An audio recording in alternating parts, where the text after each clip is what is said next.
কুরবান শব্দটা আল কুরআনুল কারীমে ব্যবহার হয়নি।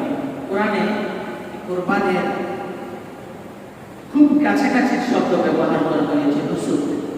কি নুসুক বলা হয়েছে, কুল ইন্না সলাতি ওয়া নুসুকি ওয়া মাহইয়ায়া ওয়া মামাতি লিল্লাহি রাব্বিল আলামিন। আল্লাহ তাআলা তার রাসূলকে নির্দেশ দিয়ে বলেন, কুল রাসূল আপনি বলেন, ইন্না সলাতি আমার নামাজ, নিশ্চয় আমার নামাজ, ওয়া নুসুকি এবং আমার কুরবানি, ওয়া মাহইয়ায়া আমার হায়াত, ওয়া মামাতি আমার মৃত্যু, লিল্লাহি রাব্বিল আলামিন যিনি বিশ্বজাহানের প্রভু, তার জন্য, আল্লাহর জন্য। এই আল্লাহ রাব্বিল আলামিন যিনি বিশ্বজাহানের প্রভু। এই আয়াতের মাধ্যমে আমরা জানতে পারি যে কুরবান শব্দ আরবিতে ব্যবহার হয় নাই, বরং কুরবানিটাকে বোঝানোর জন্য কোরআনে নুসুক শব্দের ব্যবহার করা হয়েছে। আসলে কুরবানি আমার কাছে টাকা থাকলেও অনেক টাকার মালিক আমি, এই জন্য আমি টাকা একটা গরু কিনে, মহিষ কিনে, অথবা একটা মুখ কিনে, দুম্বা কিনে, ছাগল কিনে কুরবানি করলাম। মানুষকে জানান দিলাম আমি পয়সাওয়ালা, আমার অনেক ক্ষমতা, আমার অনেক টাকা পয়সা, আমার অনেক টাকা পয়সা দেওয়া নেই, এই জন্য আমি কোরবানি করি, আমার সামর্থ্য আছে।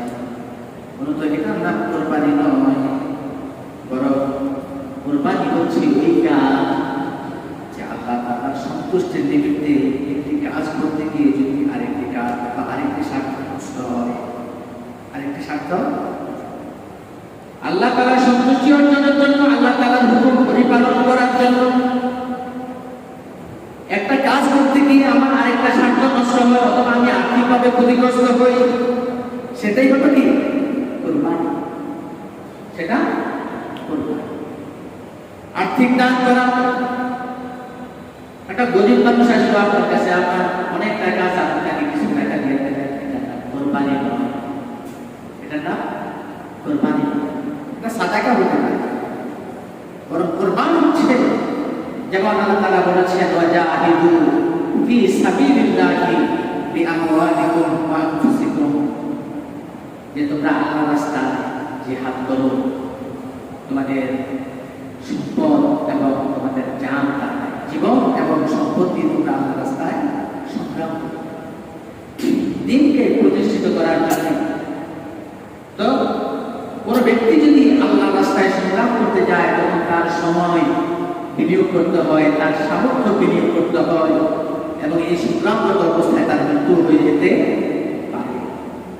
উদ্দেশ্য তার আল্লাহ তাআলার সন্তুষ্টি অর্জন করা। এটাও করবো আমি সব দিক থেকে আমি নিরাপদ, কিছু টাকা পয়সা খরচ করে একটা কিছু করলাম, এটা না কুরবানি নয়। বরং কুরবানি হচ্ছে আল্লাহ তাআলার হুকুমের কাছে সারেন্ডার করা, আল্লাহ তাআলার হুকুমের কাছে সারেন্ডার করা। কেমন সারেন্ডার করবে? হযরত ইব্রাহিম আলাইহিস সালাম যখন দেখলেন যারা সূর্য পূজা করে, সূর্যটা এক সময় উদিত হয় আবার অস্ত যায়, যারা চন্দ্র পূজা করে তাদের শ্রদ্ধা তারা চন্দ্রকে মনে করে, তিনি দেখলেন নির্দিষ্ট সময়ে চন্দ্র উদিত হয় আবার অস্ত যায়, দেখা যায় না। তিনি ভাবলেন এই চন্দ্র বা সূর্য মানুষের স্রষ্টা হতে পারে না, খালেক হতে পারে না, মাবুদ হতে পারে না, সকল কিছুর একটা শেষ আছে, আবার শুরু আছে, যার শেষ হয় যার শুরু হয়, থেমে যায় আবার শুরু করে। এটা কখনো মানুষের মাবুদ হতে পারে না। একচ্ছত্রভাবে তিনি ঘোষণা করলেন, ইন্নী ওয়াজ্জাহতু ওয়াজহিয়া লিল্লাযী ফাতারাস সামাওয়াতি ওয়াল আরদা হানিফান ওয়া মা আনা মিনাল মুশরিকিন। তিনি এভাবেই ঘোষণা করেছেন, আমি সেই মহান স্রষ্টার দিকেই মনোনিবেশ করলাম, আমার মুখ ফিরিয়ে দিলাম। যিনি কি করেছেন,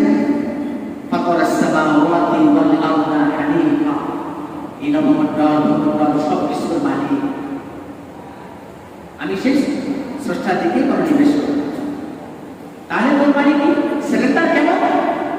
এমন সিলিন্ডার যখন ইব্রাহিম আলাইহিস সালাম ঘোষণা দিলেন যে আমি চন্দ্র সূর্য এই বৃক্ষলতার পূজাকে করতে পারবো না, বরং সেই মহান স্রষ্টার দিকে আমি মনোনিবেশ করলাম, যিনি কুল মাখলুকাতের সৃষ্টি করেছেন। আর তৎকালীন আমাদের দেশে যেরকম রাষ্ট্রপ্রধানকে বলা হয় প্রেসিডেন্ট, তৎকালীন রাষ্ট্রপ্রধান ইব্রাহিম আলাইহিস সালামের ওই জনপদের রাষ্ট্রপ্রধান ছিলেন নমরুদ। মূলত নমরুদ হলো একটা পদবীর নাম। কিসের নাম? পদবীর নাম। রাষ্ট্রপ্রধানকে তারা নমরুদ, অসংখ্য নমরুদ আছে। তো তার সময়কার নমরুদের কানে যখন এই আওয়াজ গেল যে সে তাকে খোদা মানে না, নমরুদকে স্রষ্টা মানে না, তাকে ডেকে পাঠালেন। জিজ্ঞেস করলো কি ব্যাপার? হ্যাঁ, আমি স্রষ্টা ওনাকেই মানি, যিনি চন্দ্র সূর্য গ্রহ নক্ষত্র বৃক্ষলতা গোটা বিশ্ব জাহানের প্রতিপালক, যিনি বিশ্ব জাহান সৃষ্টি করেছেন, আমি তাকেই স্রষ্টা মানি, আর কাউকে নয়। যারা স্বাভাবিককে নেই, রাষ্ট্রপ্রধানকে মানে না, তারা তাদেরকে রাষ্ট্রদ্রোহী আসামি হিসাবে সাব্যস্ত করে। যখন নমরুদ কি করলেন, রাষ্ট্র প্রধানের অমান্য করার কারণে তাকে রাষ্ট্রদ্রোহী অপরাধী বানিয়ে তাকে রাষ্ট্রদ্রোহী মামলায় তাকে সাজা দিলেন, ফয়সলা দিলেন যে কি করো। তৎকালীন তারা রাষ্ট্রদ্রোহী মামলায় ফেসে যেত, অপরাধী হিসাবে সাব্যস্ত হতো, তাদের নিয়ম ছিল তাদেরকে পুড়িয়ে মানো। কিভাবে পুড়িয়ে মানো? পরীক্ষা খনন করা হলো, অগ্নিকুণ্ড প্রজ্বলন করা হলো, এখনো সুযোগ আছে, ফিরে আসো না। আমি সালেন্ডার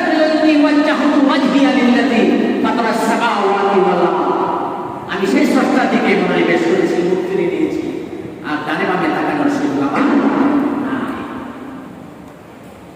এইভাবে রব্বুল আলামিনের হুকুমের কাছে সালেন্ডার করা। আমার জান যাবে যাও, মাল যাবে যাও, স্ত্রী হারাবো হারাই, সন্তান হারাবো হারাই, আমার 14 গোষ্ঠীকে জেলে ভরে দিতে পারো, ধ্বংস করে দিতে পারো, আমি মাথা নড়ানো নয়, আমি মাথা নয় কার কাছে? আল্লাহর কাছে। এটার নাম কি? কুরবানি। এটার নাম কুরবানি। মানে অনেক টাকা আছে, গরু জবাই করে দিলেন, এটার নাম কুরবানি নয়।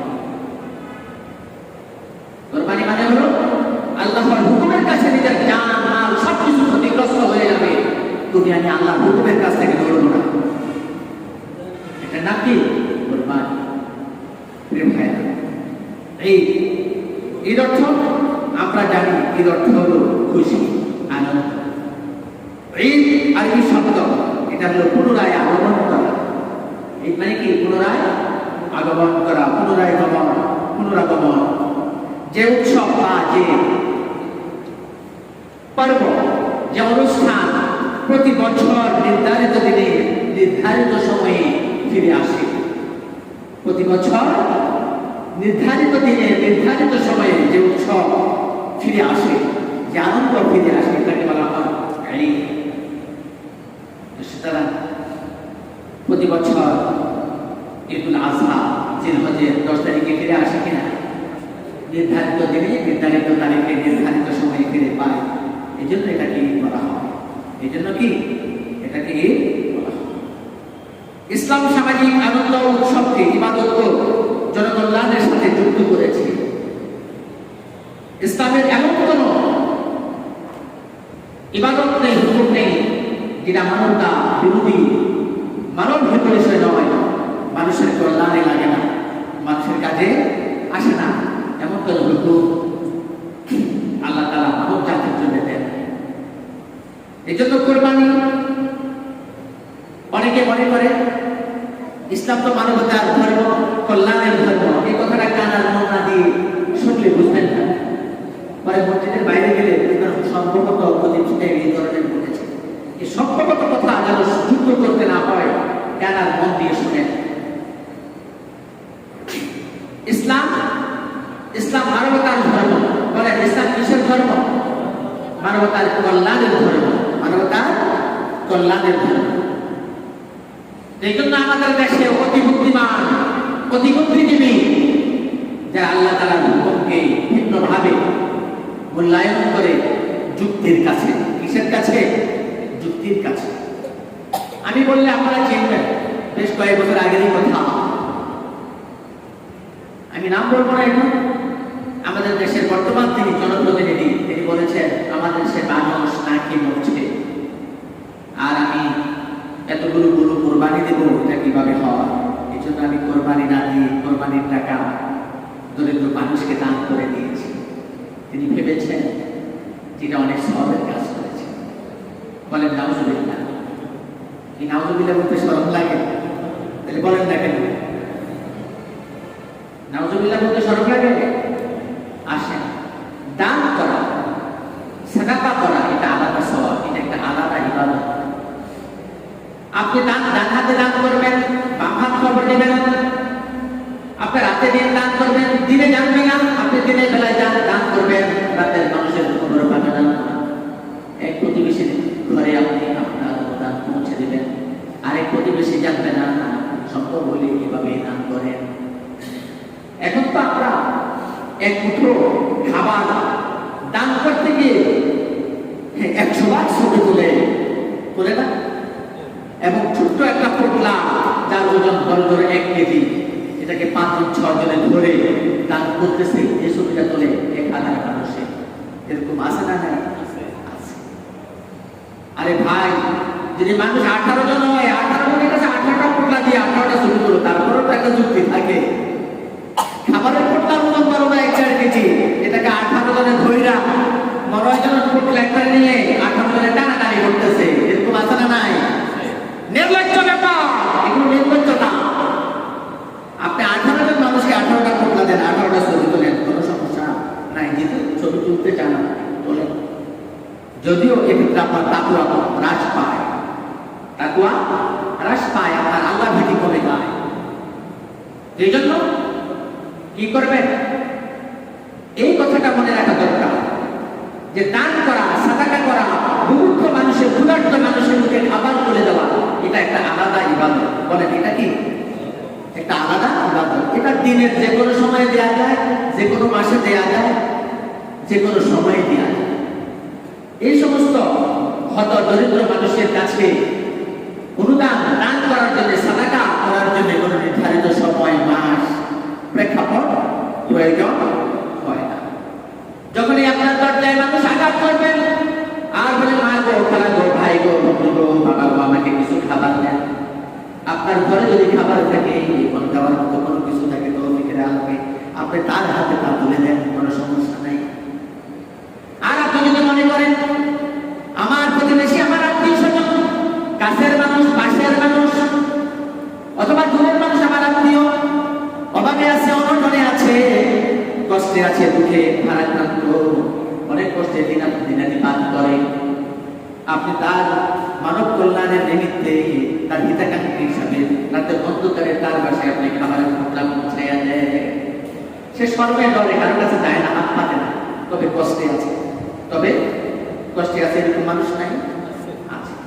আল্লাহ রাসূল বলেন, হাদিসের বিভিন্ন জায়গায় বিভিন্ন ওলামায়ে কেরাম বলেছেন, এই সমস্ত মানুষগুলো যারা ভিক্ষার জন্য, নিজের প্রয়োজনের জন্য মানুষের কাছে হাত পাতে না, সর্বে, এই সমস্ত মানুষকে দান দিলে আপনি ডবল সওয়াব পাবেন।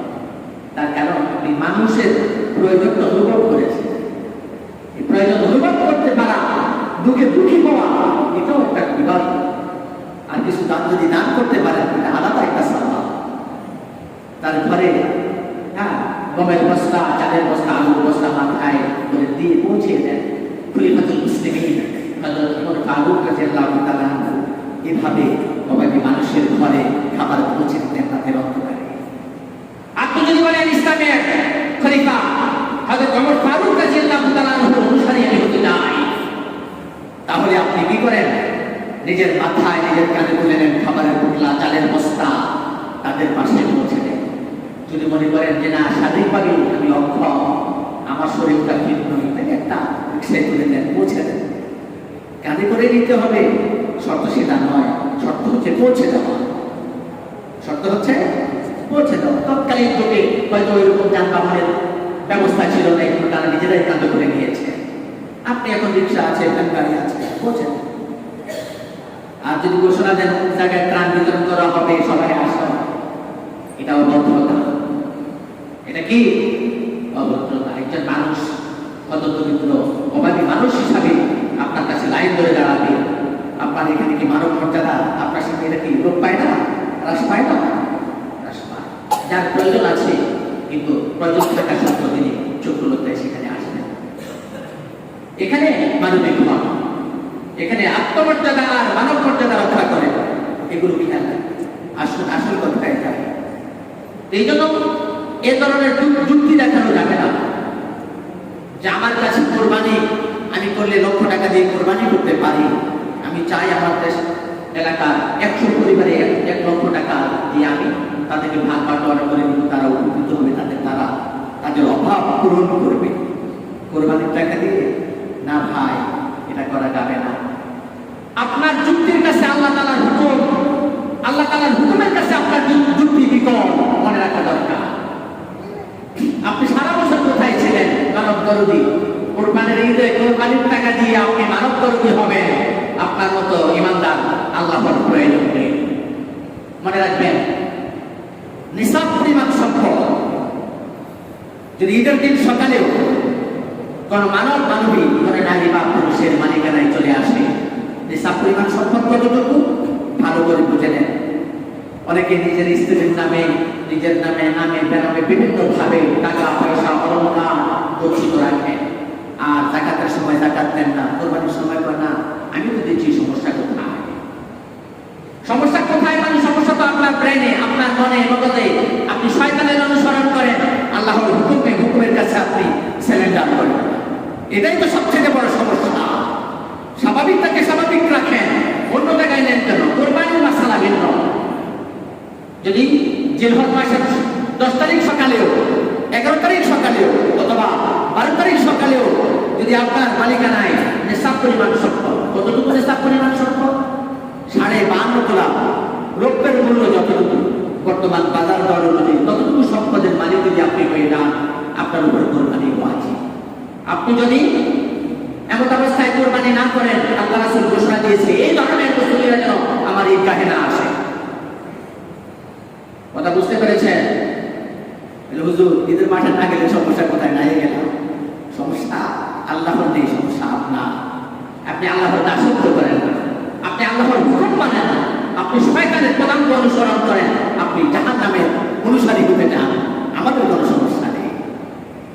এই জন্য কুরবানি মনে রাখবেন, কুরবানি একটা আলাদা ইবাদত। বলেন, কুরবানি একটা আলাদা ইবাদত। বলেন, কুরবানি একটা আলাদা ইবাদত। বললেন না? কুরবানি একটা আলাদা ইবাদত। দান করা, সাদাকা করা, মানুষকে খাবার দেওয়া, অভাবীর অভাব দূর করা, এটা আলাদা ইবাদত। এটা আলাদা ইবাদত। কোরবানির টাকা দিয়ে আমি কোরবানি করবো না, কি করলাম? কোরবানির টাকাটা আমি গরিব দুঃখী মানুষদেরকে দিয়ে দিলাম, তারা দালাম কোটা উঠার ব্যবসা বাণিজ্য করুন। হ্যাঁ, নির্বাচনের সময় আমাকে তারা আমার দলের, হ্যাঁ, আর তারা আপনার দলের লোক হতে পারে। আমি বলবো তারা শয়তানের লোক, শয়তানের দলের লোক। কেননা আপনি কোরবানি না করে কোরবানির টাকা আপনি কি দিচ্ছেন? মানুষকে দিয়ে দিচ্ছেন। আপনি কোরবানি করলেন না, আল্লাহ তাআলার ওয়াজিব হুকুম আপনি আদায় করলেন। কথা বুঝতে পেরেছেন? এই জন্য অনেক স্বামীরা আছেন, স্ত্রীর নামে টাকা আছে, পয়সা আছে, নেশা পরিমাণ সম্পদ আছে, গয়নাগাটি আছে, তোলায় তোলায় ভরিয়ে ভরিয়ে, আছে না নাই? আছে। এগুলোর কোনো হিসাব নিকাশ করে না, নিজের নামে শুধু 100 লিখে কোরবান দেয়। এরকম লোক নাই? আছে। এই জন্য 52 তোলা রূপার যে দাম, এই দাম অনুযায়ী আপনার স্ত্রীর নামেও যদি কোনো সম্পদ থাকে, তাহলে আপনার স্ত্রীর নামেও কোরবানি করা উচিত। সেটা আপনার স্ত্রী তার পকেটের টাকা দিয়েও করতে পারে, আপনিও তার পক্ষ থেকে তার নামে করতে পারেন। কথা বুঝতে পেরেছেন? যদি এভাবে হিসাব বসেন, আমাদের সমাজের অনেক মা বোনেরা কোরবানি নেয়। এরকম আছে না? আছে। প্রিয় ভাইরা, সময় শেষ। মাসালা বলতে পারিনি। এই জন্য সর্বশেষ কথা যেটা বলতে চাই, কোরবানি মানে এগুলো, কোরবানি যেহেতু এটা আলাদাই হবে, এই জন্য হিসাব করবেন 52 যত আজকে নাই সমস্যা নেই, এখনো গরু কিনতে পারে নাই তাও সমস্যা নেই। ঈদের দিন সকালেও যদি হয়, 10 দিন হোক, 11 দিন হোক, 12 দিন হোক, সকালেও যদি এই 52 রূপার সম্মান মূল্যের সম্পদের মালিক আপনি হয়ে যান, অথবা নগদ অর্থের মালিক আপনি হয়ে যান, তাহলে আপনার উপর কোরবানি ওয়াজিব হয়ে যাবে। সাথে সাথে আপনি আপনার সামর্থ্যের আলোকে একটা যে কোনো পশু, বকরি হোক, ছাগল হোক, আপনি কোরবানি করবেন, এটা যেন বাদ না করে। আর কোরবানির পশুত্বকে জবাই করার আগে নিজের মনের পশুত্বকে জবাই করবেন, নিজের আচরণ ঠিক করবেন।